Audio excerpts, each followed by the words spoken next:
started with Don's presentation, and you have a little bio on the back. Don is the Executive Director for Lee County Metropolitan Planning Organization. He is responsible for managing and overseeing a variety of short and long-range transportation plans and projects to improve mobility in Lee County. Don has over 32 years of transportation planning experience working in the public and private sector. So please help me welcome Don.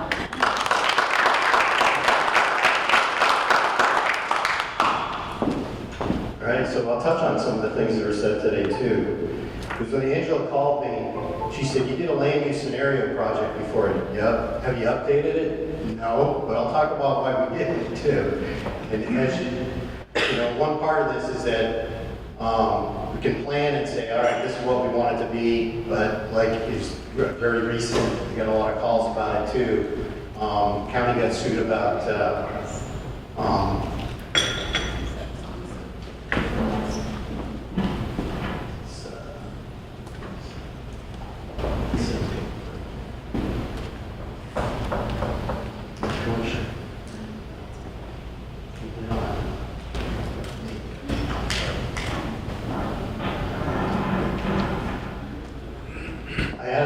slides in there, so that's what caught me by surprise.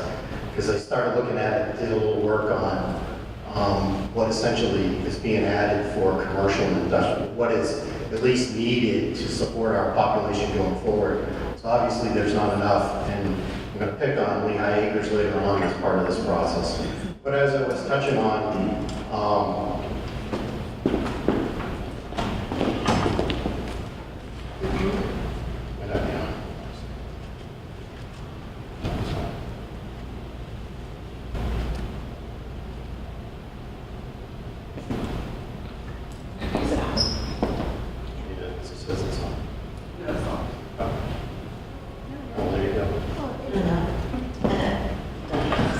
reading upside down.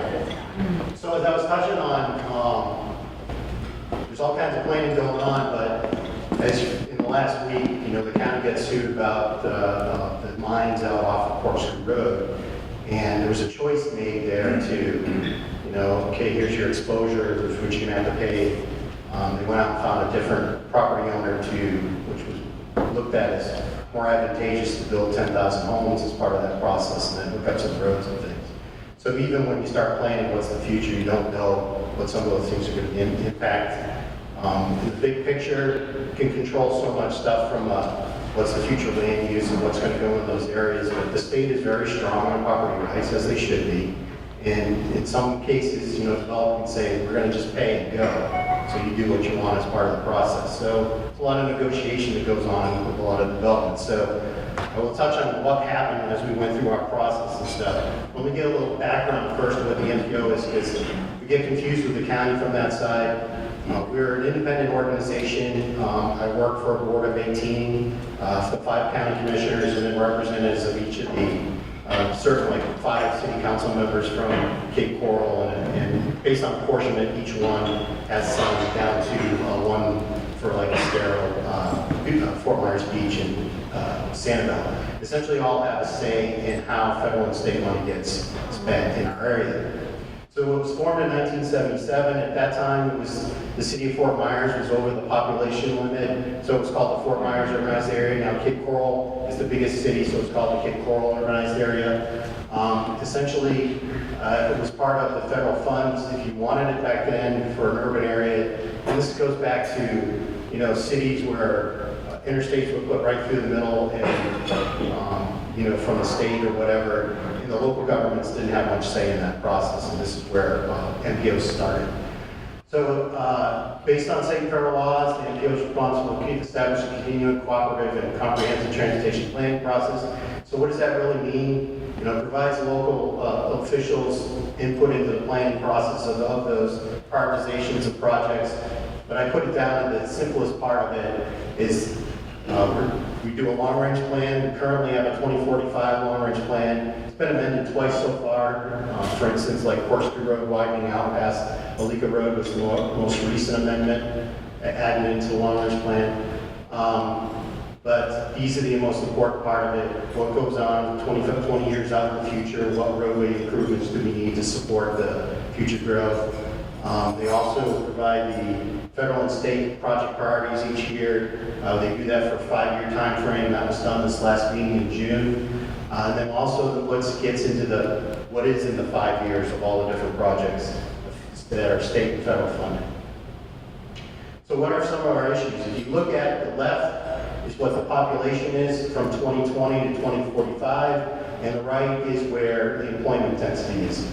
So obviously one of the things you can see that's a big issue with that is when you look out there in, in Lehigh Acres and somewhat less than Cape Coral, all the jobs are essentially within the center part there, but the people are living and going to be living more out in Cape Coral and Lehigh. So the Cape's done a pretty good job, and I'll show some of that, of getting some of the commercial out there, but it's been much slower out in Lehigh Acres from that standpoint. So obviously from a trip standpoint, the bridges, and then coming out of Lehigh, coming into the center part, Fort Myers, and then down, including into Collier County is an issue.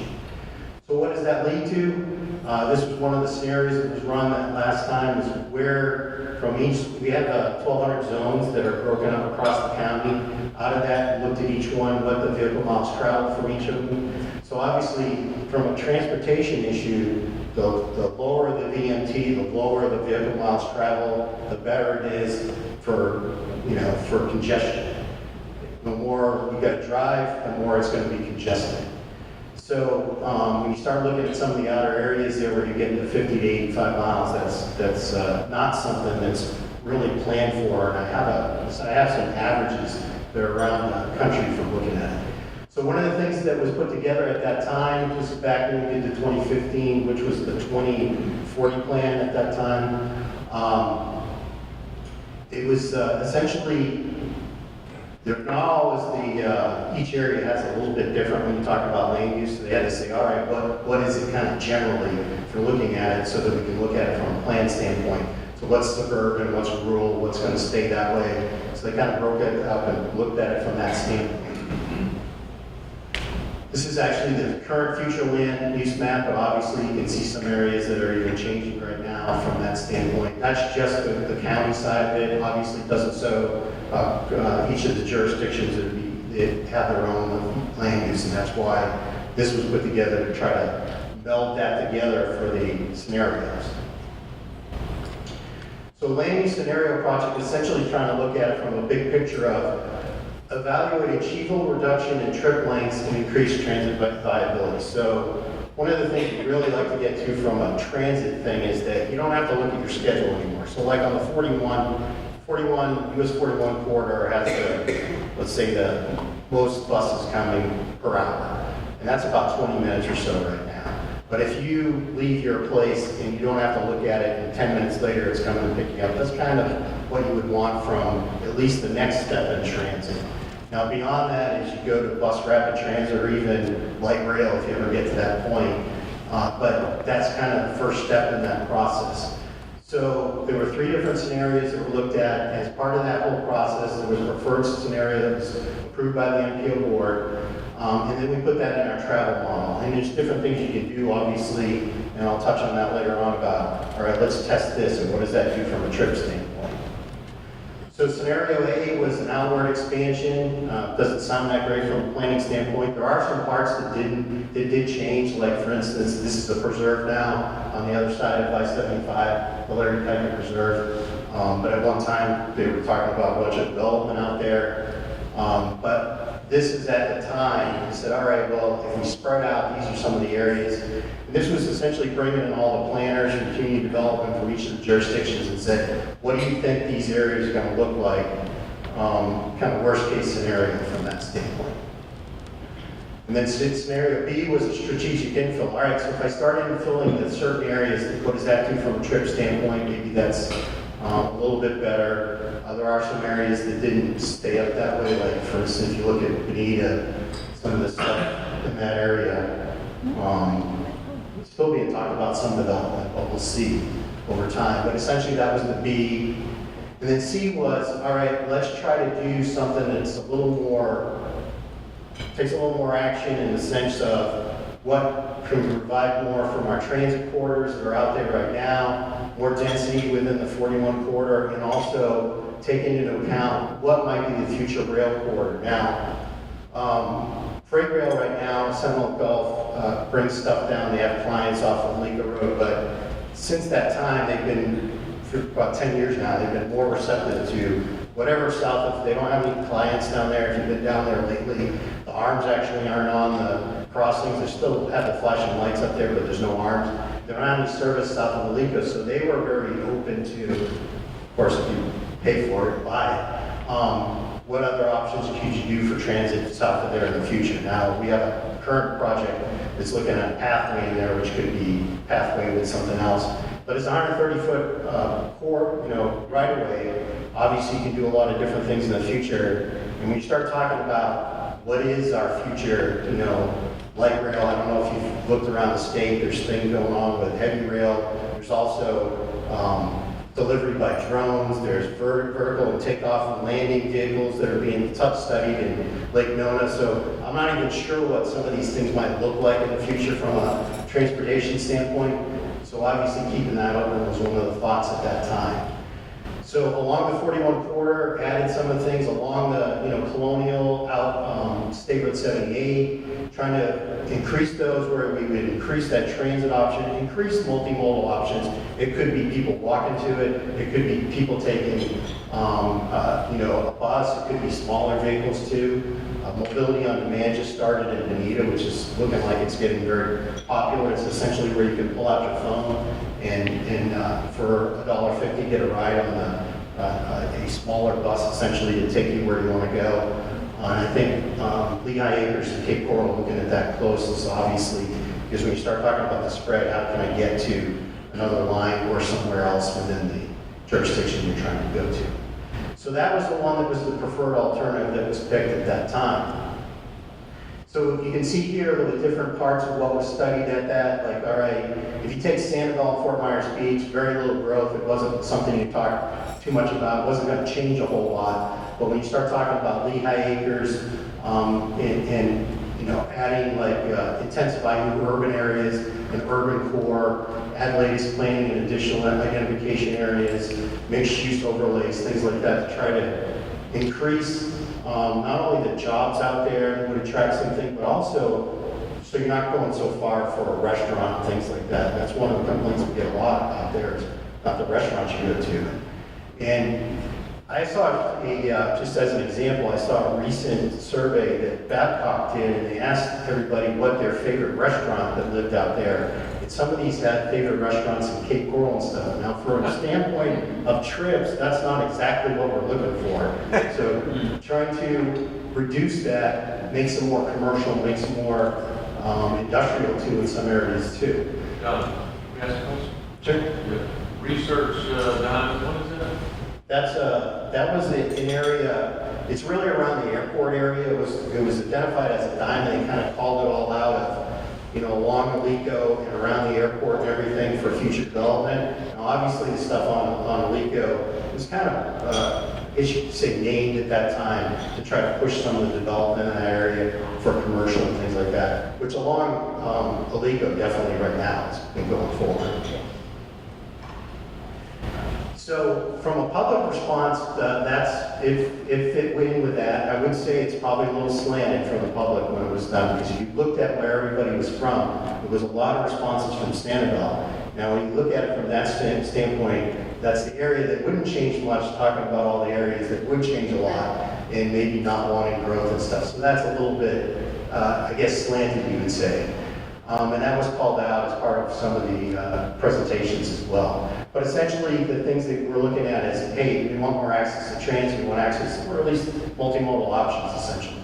Access to jobs and shopping, walking and bicycling, preserve rural land, less driving, essentially, and not homes on large lots and growth undeveloped areas. So these were the rated ones, 1 through 11 out of that, with the highest priorities that were done. And obviously, from our standpoint, less driving, access to transit, trying to do that type of thing was something we appreciate out of the whole process as it is. So that was the transit focus was brought forward, but reality is a little bit different because the MPO doesn't control land use, and I would say less or so even some of the local governments doesn't in some of that respect too.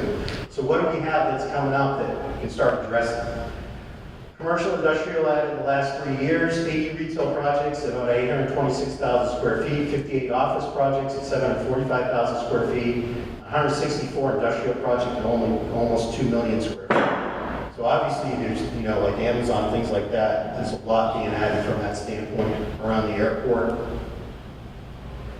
So for 2040 forecast, and this was matching up with the time frame that we had looked at, looking at about 104,000 new housing units. I think that's actually a little low from the time frame. When you start looking at what's happened in the last couple of years, that's one thing when you touch on what happened with the pandemic. Some of this gets changed in that whole process too, because we heard a couple of years ago, MCORS was talking about a new road north south in the center part of the state, and some of those other things were being talked about at the time. And everybody said, we're not going to grow. Everybody's running out of here. Don't worry about that. And meanwhile, that's probably when we should have been building some more stuff to keep up with growth. Anyway, so we're at about 300,000 residents. It's kind of similar, about 70,000 each in Cape Coral and Lehigh. So commercial industrial, from our standpoint, when you start talking about the land use side of it, is what can I do for some of these commercial industrial areas so people aren't driving so far? And putting jobs, better jobs in some area too. Go ahead. So when you carved out Lehigh Acres and Cape Coral in the last slide, what do the two top areas relate to? Is that unincorporated Lee County? That's total is the top two.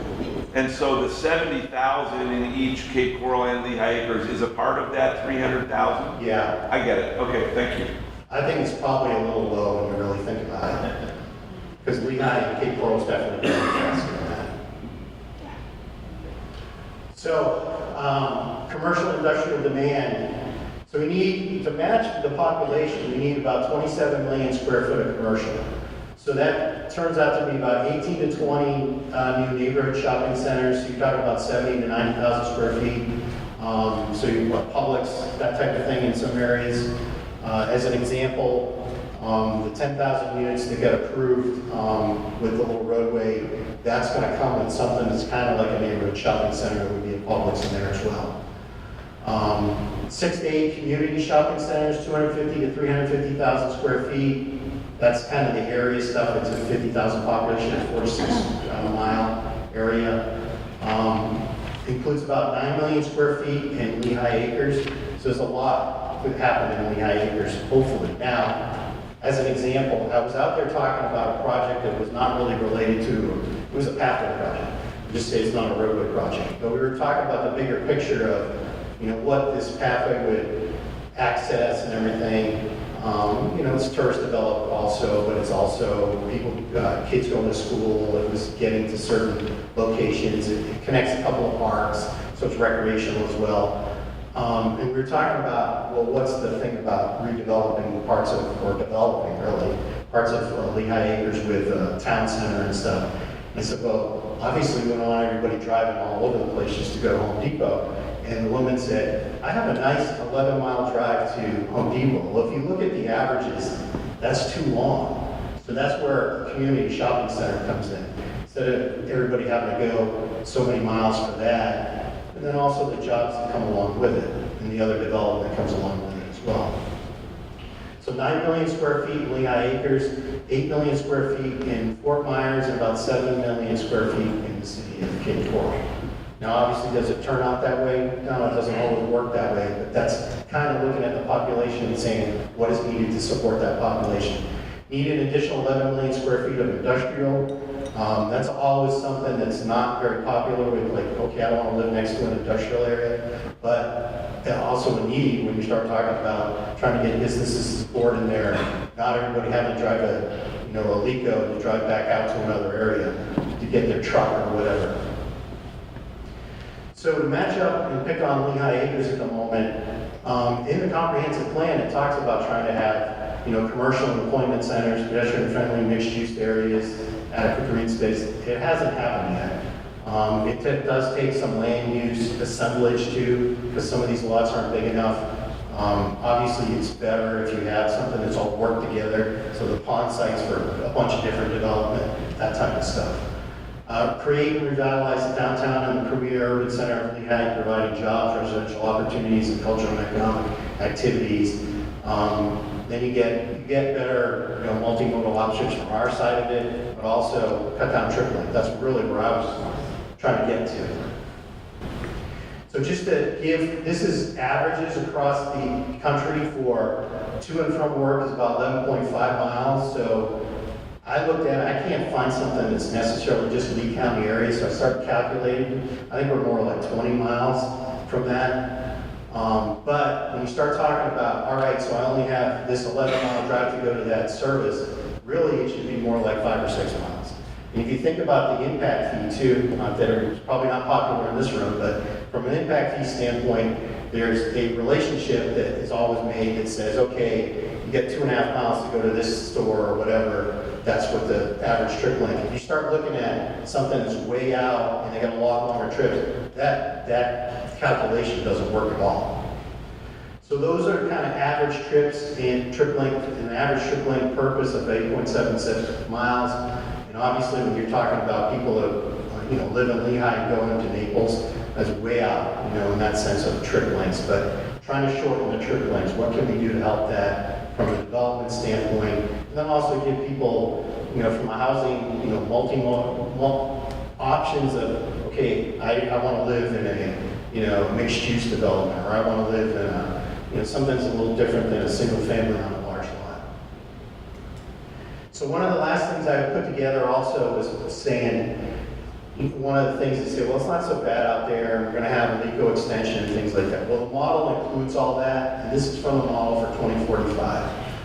So from a standpoint of, FDOT has this program where you can look at the most delay, what the worst times, and you actually look at 4 quarters of the year. So I ended up looking at that and saying, okay, what's the worst intersection in the county during season? And that was US 41 and 6 Mile Cyclists.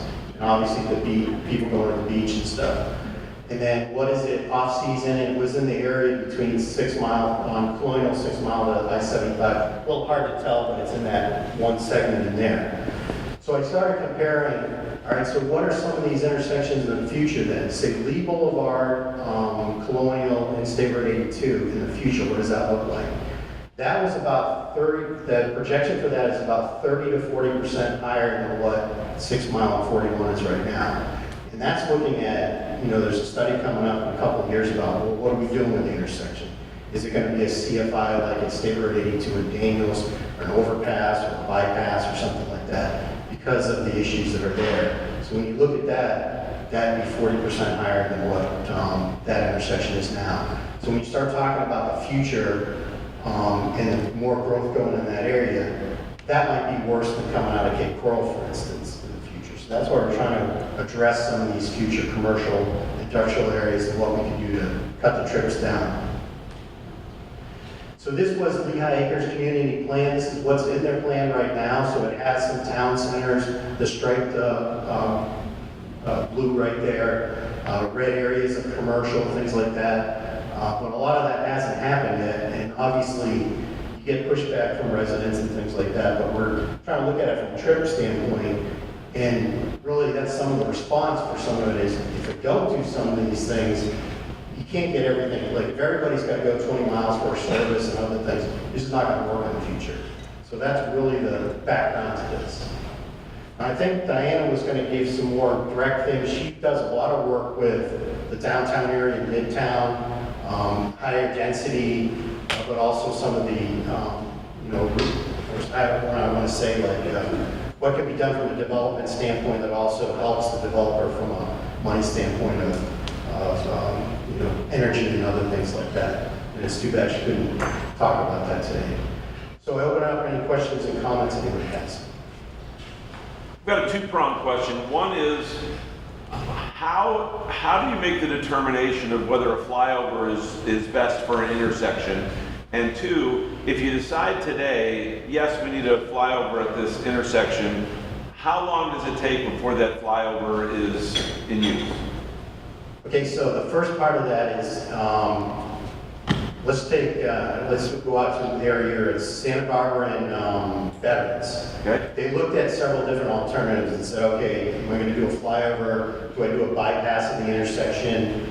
I'm not sure at the time they did something like the continuous flow intersection, but they look at different, say, okay, what works better? Sometimes, depending if there's more left, some things, one alternative might work better than another. Now, the continuous flow intersection at State Road 82 in Daniels is working very well, from what I understand from people that live out there and commute back and forth.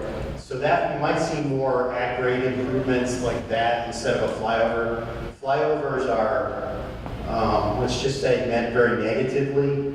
If you go back and look at the plans, like our old plans, at one time they had like 22 flyovers. Well, first of all, at 30 to 40 million a piece, that's pretty tough to do. But also from a standpoint of neighborhood and coming out against it and things like that, it's very hard to get that many to go in there. So I think you'll probably see more at grade. From a second standpoint, what was the second question? How long it takes, so you made the decision Yeah, to do it?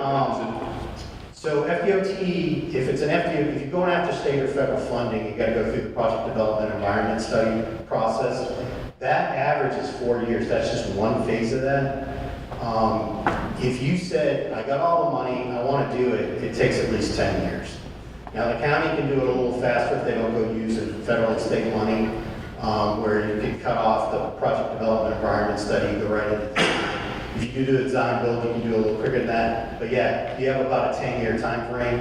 And unfortunately, based on money, not everything's always there. But when I was talking about it earlier, one of the things we're facing right now is I'm doing a presentation in August about essentially what projects are coming up. But if you look at the way the project costs are coming in right now, at even an engineer's estimate that was done 2 weeks ago, you're still getting 20 to 30% higher than the engineer's estimate. Unfortunately, when you look at that list, that money's not going to go that far down for the list too. So. Thank you. Yes, ma'am. Thank you. The slides are great. Is that something that we be able to give you an email? Yeah, Angela can send that out or post it somewhere. Any other questions? Oh, go ahead. Yeah, in reference to Lehigh and, bringing commercial in there, for example, Home Depot, so is there, or Lowe's, is that something that actually those companies are looking at doing? Yeah, I think they probably follow a lot of the population, the rooftops and stuff like that. Unfortunately, land assemblage is an issue out there, and working together to have that happen. I hear it more from like the public side of it. Okay, we need 6,000 rooftops in this area before we'll do it. So yeah, you have to meet that certain criteria before they would do that. But interesting enough, the county's working on the Alico extension that we connect out to Lehigh, which helps a lot with the people coming in, particularly now from Daniels or whatever, Colonial, go into the center part and down. Off of Alico, they're going to build a Home Depot there, which in the end they might access some of that. Even the stuff that we're talking about with the 10,000 units coming in across from them to the south, that might be a commercial area which it provides more services as well. Yes, ma'am. My question was relative to the 10,000 units that you talked about, corkscrew. Can you give us a little bit more detail about where that is in the process? That's just at the beginning. The agreement, I guess, was all resolved in the last week or so. What I read yesterday was that they'll start developing in about a year or so. I'm not sure exactly when it talks about the road connection and all that, when any of that stuff happens. They still have a lot of development they're working on. Camerata has a lot of development they're still working on corkscrew itself, but obviously depends on the market too, right? Right. Yes, sir. Has there been any talk about an extra bridge or widening any bridges for people? Widening, yes. Extra, no. Or I shouldn't say not talk. I'll talk about that in a second. So the Cape Coral Bridge is under design right now, and as part of the replacement of the westbound span, which is older, is the oldest bridge of the two bridges that are out there, they're going to widen the one bridge and then add a 3-lane. So that is turning to 6 lanes. Midpoint is also, at least from a long-term stand, looking at 6 lanes. We did do some modeling as part of a connection of a bridge to the south. If you go way, way back, there used to be a big beltway that went around Lico Expressway and connecting up through. It was really Burnstow Road. It was kind of before the whole veterans thing connected in. We did look at some modeling side of it, but the problem is you have, without the development that's already out there is an issue, obviously, but you weren't connecting into roads that could really handle that, particularly on the other side, not the Cape Coral side as much, but the other side. So it was more looked at, okay, what can we do with the existing bridges? And obviously the midpoint bridge took about 20 years to go in because of all the issues. This would be, now would even be worse from that standpoint. I noticed based on highlighting as it related to commercial growth, in the Cape Coral area, the Pine Island Road corridor was accentuated. What I didn't see on there is the Burnstow Road corridor, and obviously that area is developing quite a bit with people going back and forth to the Punta Gorda Airport more and more often. And I know that commercial development along that Burnstow Road corridor is on many people's minds. Where is it on your mind? I mean, this obviously, the alternative showed some up there to kind of go with it, what's going on there. The widening, the south portion is almost done, it'll be done this fall. The gap in the middle there, we're trying to get federal money towards that, as well as Lee County putting in money. So that is going through a project development environment. It's probably about halfway through right now. There's more residential development coming in at the moment. So obviously, from our standpoint, we'd like to look at more commercial, other opportunities as well. But it's been more residential oriented right now. Yes, ma'am. Did you see anything?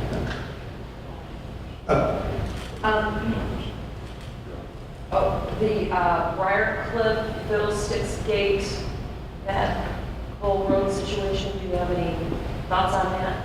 I got calls about it. I got calls from people that I worked with 20 years ago, that kind of stuff. I didn't have a whole lot to do with that. One of the questions was asked is that in our plan? We don't get to that kind of level from that standpoint.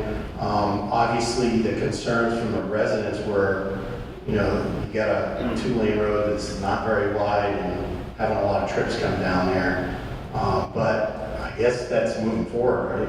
That's what I understand. I know it's definitely an issue if you're out there walking your dog and it's probably like 20 feet wide, that kind of stuff. So one of the issues when you start hooking something up, I mean, we have that with even, people say, well, why don't you just connect this road? If you're talking about an arterial, turning a local road into an arterial, it's totally different from what you need to do. Yes, sir. Did you have, No, just, I think you got somebody. go ahead. On the Arico extension, what is it connected to on 82 Sunshine or 82 Alabama? Sunshine. Sunshine? Yeah. Now, I understand the other road that would be through the 10,000 home park will be Eisenhower, is where the connection will be for that. Yes, ma'am. I'm concerned about East Lee, Buckingham area, Palm Beach Boulevard, especially with all the development going on in 82 in Buckingham over that way. Do you know what's going on with that road? Because that's a 2-lane road, Buckingham Road. I don't think Buckingham, I know the county has some plans of widening, I think the 4 lanes for a certain distance down there based on the development. Outside of that, I don't think there's a whole lot. I mean, it's one of those areas that chooses to stay undeveloped or less developed, let's say.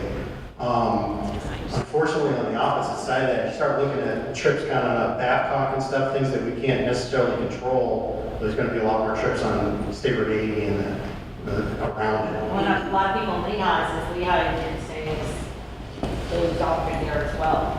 Yeah, and I don't have the long-range plan connection in here. We have a bunch of improvements for longer term based on Besides like a Lico extension, there's a Luckett Road extension that goes all the way through the middle. And actually had some, depending on what happens with Hendry's development, kind of hooked up there. And then we also had a road that goes north-south that kind of, I'm not sure exactly if it's like Sunshine, but essentially in that area connecting up. So if you were a way to get up to State Road 80 and over instead of cutting through all that. But those are much longer term based on what priorities there are right now. Speaking of the Buckingham area and Babcock, are there any plans to do something with State Road 31? Yes, so State Road 31 north of State Road 80, Babcock is widening that as part of a design build. You'll see portions of it further north, let's say north of River Road, that will start earlier because there still has to be right-of-way lot between State Road 78 and River Road. It's 31 from, and the Wilson Pike Bridge, I always talk about it, and they said, why don't you talk about that bridge that needs to be replaced? It's part of that whole road project. Between State Road 80 and State Road 78, design, this last transportation improvement program had to design in, not next year, but the year after that, for essentially replacing the bridge and turning that into 6 lanes. State Road 78 is also in a project development environment study for widening from 2 to 4 lanes.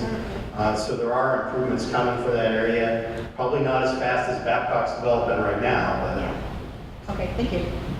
Yes, ma'am. 3 questions. So going back to 31, what is actually going across Publix and Palm Beach 31? Because we hear Target, we hear hotel, we hear so many different things. I don't know. I thought it was somewhat of a mixed-use commercial thing. I didn't know about a Target, but yeah, I'm not, when it starts the community development of specific plans, I don't always know exactly what's happening. Okay. And then for K4, when you do something like that with the bridge, what happens to the toll? Like, how much of an increase do you guys? So the project started out at about, I think that originally around 100 million. I saw yesterday it was 185 million to do it. But the way it was, I looked at the way it was presented was essentially the existing tolls that are on the bridges are paying for that, plus some other money, but that there are no plans to change those tolls at this point. Are you guys going to do something for that? That just has expensive, you know, as populated as it's going to be, and there's no, I know they have some taxes and stuff, but that would be that can get to be very expensive for the toll. Yeah, because I didn't use. Yeah, no, I you know, from a bigger picture, I think you're going to, I don't want to say, let's just say the state of Florida side, I think you're going to see more tolls, not less tolls. Because the opposite side of what we're dealing with is more electric vehicles, more fuel efficient vehicles, and most everything that we talk about that gets paid for, not all of it, but most of it gets paid for with gas tax. So obviously user fees are side of, all right, well, how else are we paying for the maintenance and construction? That, so I think you're going to see more of that, not less.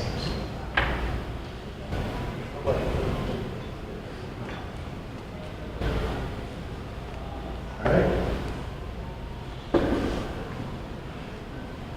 Thank you so much.